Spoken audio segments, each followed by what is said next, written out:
नमस्कार दोस्तों, मैं सिट्टू कुमार। मैं अपने चैनल सिट्टू नॉलेज पॉइंट में आप सभी का स्वागत करता हूं। आज से मैं साइंस का सारा चीज़ मैं बताऊंगा। जो प्रीवियस ईयर का जितना क्वेश्चन आया हुआ है सारा चीज़ मैं बताऊंगा। ठीक है, चलिए अब हम लोग थोड़ा क्वेश्चन पे ध्यान देते हैं। और आज का जो क्लास है बहुत ही इंपॉर्टेंट होने वाला है और अंत तक बने रहें दोस्तों। अब हम लोग चालन निर्भर करता है, जैसे कि कोई भी रड अगर जलता है, ठीक है, जैसे कि चालन वृद्धि में कौन कौन सा चीज़ निर्भर करता है ये चीज़ हम लोग जानेंगे। ठीक है, जैसे कि इलेक्ट्रॉनिक विन्यास, जो इलेक्ट्रॉनिक विन्यास पे निर्भर करता है चालन विधि।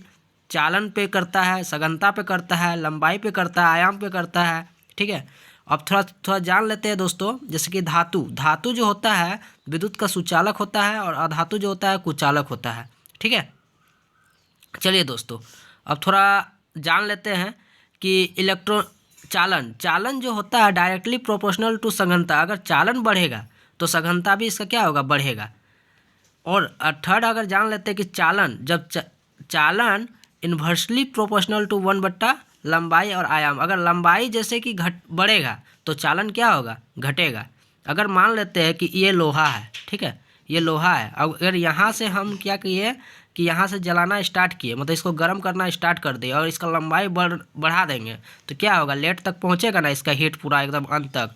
जैसे करछुल हो गया, करछुल को जैसे कि हम लोग करते हैं ना, हीट करते हैं तो तुरंत हो जाता है। किसी इसका लंबाई क्या होता है, छोटा होता है, इसीलिए हो जाता है। तो अगर लंबाई अगर बढ़ा देंगे तो उसका चालन क्या हो जाएगा, घट जाएगा। ठीक है, यानी कम हो जाएगा। चलिए अब नेक्स्ट चलते हैं। अब दोस्तों जैसे जानते हैं आप कि विद्युत चुंबकीय तरंग कौन कौन सा होता है। इसका एक ट्रिक है दोस्तों, बहुत ही फैंटास्टिक ट्रिक है।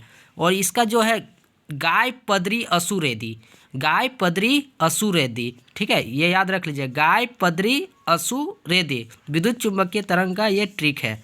और गा मतलब हो गया गामा किरण, ए का मतलब हो गया एक्सरे, और पद का मतलब हो गया पराबैंगनी किरण, अ का मतलब हो गया दृश्य मतलब अवरक्त किरण, ठीक है, और सु का मतलब हो गया सूक्ष्म किरण है, और रे का मतलब हो गया रेडियो, और दी का मतलब हो गया दीर्घ। ये दोस्तों बहुत ही इंपॉर्टेंट है और ये सारा चीज़ आप नोट करते हुए चल जाइए और स्क्रीनशॉट लेते हुए चल जाइए। अगर वीडियो अच्छा लग रहा है तो लाइक सब्सक्राइब कीजिए।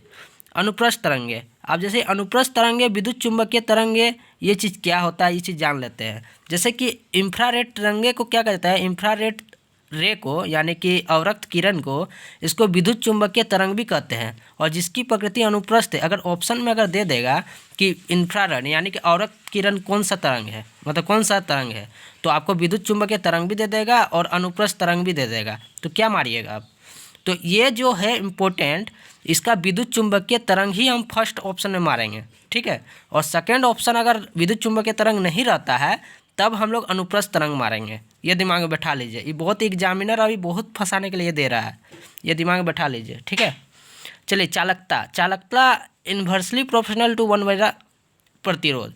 अगर मान लेते हैं प्रतिरोध का मतलब क्या होता है दोस्तों, प्रतिरोध मतलब जैसे कि कोई धारा बढ़ रहा है मतलब उसके विरुद्ध मतलब कार्य करता है, वही हो गया प्रतिरोध। यानी कि आप चालन जैसे ही बढ़ेगा तो प्रतिरोध क्या होगा, घटेगा। ये दिमाग में बैठा लीजिए। ठीक है, चालन जितना ही बढ़ेगा तो प्रतिरोध क्या होगा, घटेगा। अगर प्रतिरोध बढ़ेगा तो क्या हो जाएगा, चालन घटेगा, मतलब इसका चालकता मतलब घटेगा। ठीक है, अब उसी तरह सेम है दोस्तों, जैसे कि अतिचालक, अतिचालक मतलब बहुत ज़्यादा मतलब हीट हो गया, मतलब बहुत ज़्यादा हीट हो गया, तो उस समय क्या हो जाएगा, प्रतिरोध का मान क्या हो जाएगा, बहुत ही कम होगा। ये दिमाग में बैठा लीजिए। प्रतिरोध का ही काम है कि धारा को विरुद्ध में कार्य करना, यानी कि धारा को रोकना, एक तरह से बोल सकते हैं। ठीक है, यानी कि चालकता को रोकना या धारा को रोकना, यही होता है प्रतिरोध।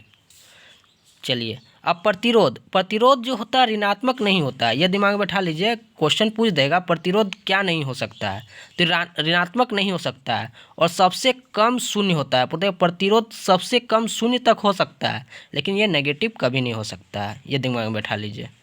चलिए दोस्तों अगर आ रहा है तो एकदम नोट करते हुए चलिए।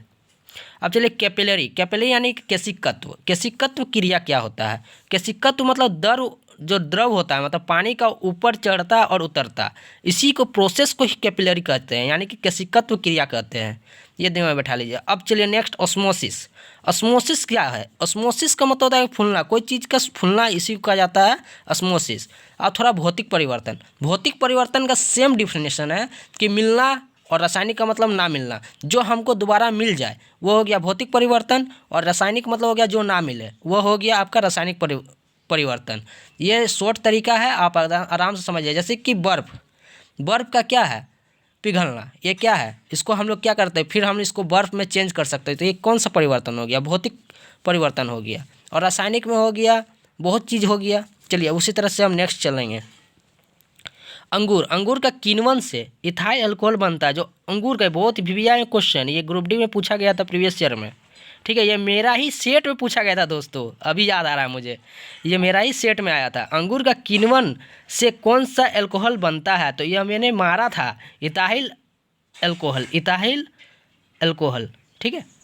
चलिए इथाइल अल्कोहल। अब CaO का सूत्र द्रव्यमान क्या होगा। अब द्रव्यमान थोड़ा बात करते हैं कि द्रव्यमान CaO यानी कि Ca का क्या होता है, इसका द्रव्यमान यानी कैल्शियम का क्या हो जाता है 40, और ऑक्सीजन का 8 दूनी 16 यानी कि 56। अब दोस्तों एक चीज़ जान लीजिए, एगो म्यू होता है, एगो ग्राम होता है। म्यू वाला फर्स्ट ऑप्शन करेंगे और ग्राम वाला को सेकंड ऑप्शन रखेंगे। अगर म्यू दे रहा है आंसर तो आपको फर्स्ट में क्लिक करना है और इसको सेकंड में क्लिक करना है, ग्राम को, ठीक है। यही होता है एटॉमिक मास यूनिट। चलिए दोस्तों, अब अबगार क्या होता है। अबगार का मतलब होता है दोस्तों, जैसे कि कोई नवजात शिशु जो हो रहा है, जन्म ले रहा है, उसी का एक फुल फॉर्म है अबगार।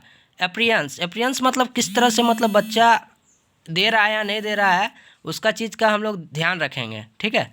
मतलब रिस्पॉन्स के साथ दे रहा है और उसका पल्स काम कर रहा है नहीं कर रहा है। अग्रीमेंट्स एक्टिविटी का मतलब हो रहा है कि बच्चा एक्टिविटी दे रहा है या नहीं। और रिस्पिरेशन मतलब होता है कि बच्चा मतलब सांस ले रहा है या नहीं ले रहा है, उसको मतलब वेंटिलेटर में रखना पड़ेगा या नहीं रखना पड़ेगा, सब नर्स का काम होता है। यही होता है अबगार, इसको नोट कर लीजिए दोस्तों। Apgar appearance, pulse, ग्रीमेंस, activity, respiration, ठीक है दोस्तों। चलिए धन्यवाद दोस्तों, और मैं नेक्स्ट में आप लोगों का प्रोवाइड करवाऊंगा। और इसी तरह से द्रव्यमान है सारा चीज़, ठीक है। कैल्शियम क्लोराइड का 40, इसका जो क्लोरीन का होता है एटॉमिक मास 35.5, जो Cl2 है, इसे 2 बार है, इसको 2 बार इंटू किए हैं, इसीलिए 111 U। चलिए दोस्तों, थैंक यू सो मच। और एक चीज़ और क्वेश्चन जान लीजिए कि एक तत्व A3O4 का ऑक्साइड बनाता है तो A की संयोजकता क्या होता है। तो A3O4, अगर A का पूछ देगा तो 4 लिख देंगे और O का पूछ देगा तो 3 रख देंगे, यानी कि इसका अपोजिट काम करेंगे। अगर A3O4 का बोलिएगा तो A का संयोजकता क्या हो जाएगा, 4 हो जाएगा, और O का पूछेगा तो क्या हो जाएगा, 3 हो जाएगा। चलिए दोस्तों, थैंक यू सो मच। आप मेरे वीडियो को सब्सक्राइब, लाइक, शेयर कीजिए। मैं इसी तरह का वीडियो प्रोवाइड कराते रहूँगा।